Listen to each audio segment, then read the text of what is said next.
speaking on what I think we all believe, which is some football is better than no football. But I'm with him in that everybody should have an opportunity to play. And if it becomes the school's prerogative to not play football, then that's their prerogative. And I think that's also in keeping with the tradition of college football. Not everybody plays in the same number of games. Not everybody has played the same opponents or anything like the same opponents. I mean, we even have these conversations that are useless about strength of schedule because it's really a myth, man. It doesn't matter. What does matter is that the games get to be played, because this also brings into light for me this argument about watering down the game, right? College football is, as traditionalists put it, sacrosanct because every game matters. No, like hell it does. Oklahoma playing Missouri State does not matter. It matters to Missouri State because they gotta get the check. I mean, they need to scratch. They need the paper. It matters to Georgia State because every once in a while, not only do they get to scratch, but they get a butt to kick. And last year, it was the Tennessee Volunteers. By the way, the number of Vols fans showing up to say that Lincoln Riley said, hey, we should pump the brakes on coming back in June because he doesn't want the smoke from Tennessee is wild. And I'm here for it because that sort of lunacy is what makes college football great and what makes college football so much fun. And that's also what could lead to some schools playing a full 12-game schedule, like the SEC, Big 12 schools, and perhaps most ACC schools even, but I would think all Big 10 schools as well, and maybe leave out particular set of schools in the Pac-12 while some continue to play, right? So like I could see Arizona State saying we're going to play, USC saying we're going to play, UCLA saying we're going to play, but maybe not be able to play in the cities of Los Angeles for the first 3 months of the season, something to that effect, because all of this is still on the table. And I think the last thing that any of us want is for any of these 130 teams to not play a full schedule while acknowledging that's right there laid out in front of us, because nobody can agree. Nobody can agree on what we should be doing. And the folks that we have tasked with kind of coming up with the guidelines for what this should look like have punted. Like Mark Emmert's going, oh, okay, cool. Now you want us to come up with some guidelines for how y'all should function. No, we're not going to take on that political football, because that's what this is. It's getting politicized, right? And it's hard for it not to be, because when lives are at stake, politics get involved. And one of the things that has been interesting to see about sports is how it cannot separate itself from red and blue right now. It just can't, because so many people have money invested, time invested, people invested in each one of these sports, from the professionals all the way down to Little League. As a matter of fact, it's raining here in Tulsa, but later today, I was expected to see, or I was expected to just kind of drive around and see how many of these folks actually decided to go through with things like Little League, right? Because, I mean, I'm looking for a game like everybody else is looking for a game. So when they told me that they were going to play ball in Broken Arrow, I said, wait, what? Yeah, they're not only going to play ball, they were going to park the cars outside the stadium, ask the parents to stay in the cars, have the kids spread out in the dugout and in the bleachers, and they was going to play some ball.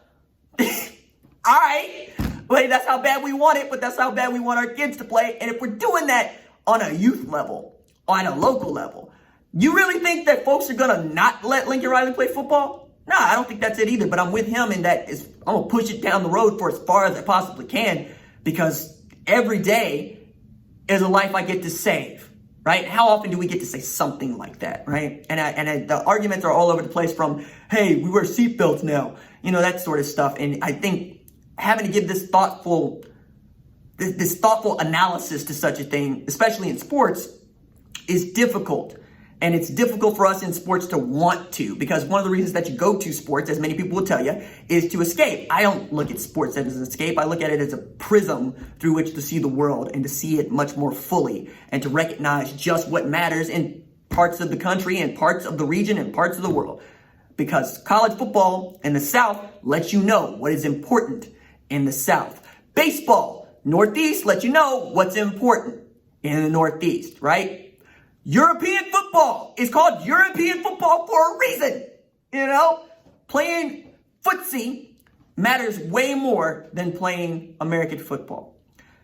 That said, we're all looking for something, some way to entertain ourselves, some way to be entertained by others. But I'm also really asking this question of, is it somebody else's responsibility to provide us entertainment?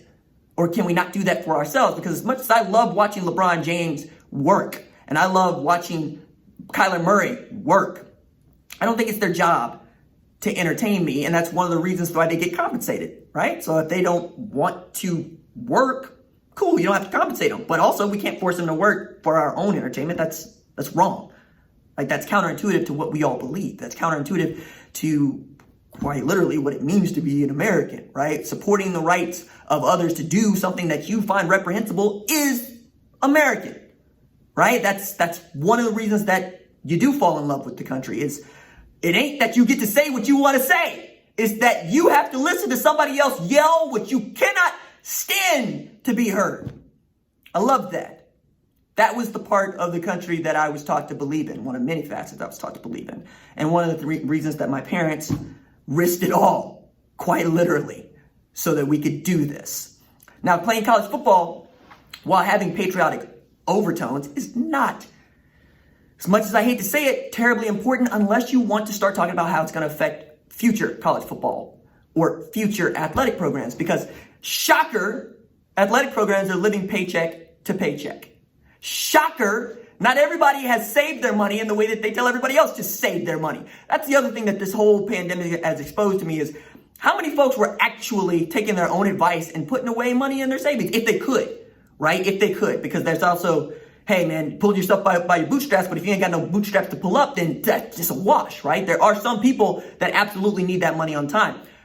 But when I hear about NBA players, or I hear about college football coaches, or athletic professionals, or even an athletic department that didn't put aside any money, I want to flip a table. I want to flip a table because of all people in the world to be living well. You are the person for which you should be doing the Ryan Broyles. If you made $3 million last year, live like you made $100,000, which is still a large chunk of money, man. But the rest of it in the bank.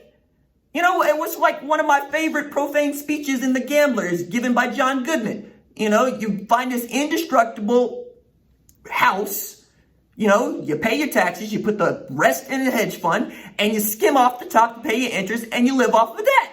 That's your fortress of solitude, right? That's your position of forget you. I don't have to do nothing that I don't want to do, and if the world goes up in smoke, I'm going to be all right because I live within my means. Athletic departments haven't been doing that. They've kept up with the Joneses. Paying Jimbo Fisher $75 million over 10 years is a bad investment unless he wins you 7 to 10 national championships. And I submit to you, he has to win the next 7 straight in his contract for us to feel good about that money. It would. You know, Joe Castiglione has been way out front saying, hey, we're never going to set the market. We're going to pay market value. We're never going to be resetting the market, whether it be with Lincoln Riley's contract or any of the assistants' contracts. We're not going to do that. That's one of the reasons why the University of Oklahoma has operated in the black, such as it is. But even that is going to take a bite out, right? And because Castiglione is good about holding the purse strings tight, some people going to get their walking papers because his job is to keep the athletic program sustainable. And I need to add in here, pointing out what the University of Oklahoma has done well, because there was a time not too long ago where the athletic program, and by the athletic program, I mean the football program, subsidized the University of Oklahoma. That's how good they were at not only winning and turning a profit, but of taking care of their own business. Because Bourne goes and say, hey, we need a little bit of that scratch to make sure that we get through. Cool. We got you, David. We one family, you know? And I love that because not many athletic programs ever get that chip to play. If anything, we have faculty and staff that going, we spend too much money on football, which in some cases can be true. In most cases, it's not. In most cases, the athletic program functions as like an amputated appendage over there. Yeah, we're a part of the university, but not really. Like, they don't give us any money. We don't give them any money. We don't go asking for money because we know what the political optics of that looks like. And then they want to blame us when they don't make enough money. It's like, no, we're doing what we do. We just, you know, we run ours, you run yours. We know how this works. And now that everybody losing money, all we're doing is doing this finger pointing thing. And I hate that. No solutions, just more problems. And just, it's your fault and it's your fault because everybody's frustrated. Cool. Once you get over yourself, come back to the table. And then let's have some good discussions. Let's try to figure out how we can work together to do this because consensus is fun. Consensus is hard. Consensus is fun.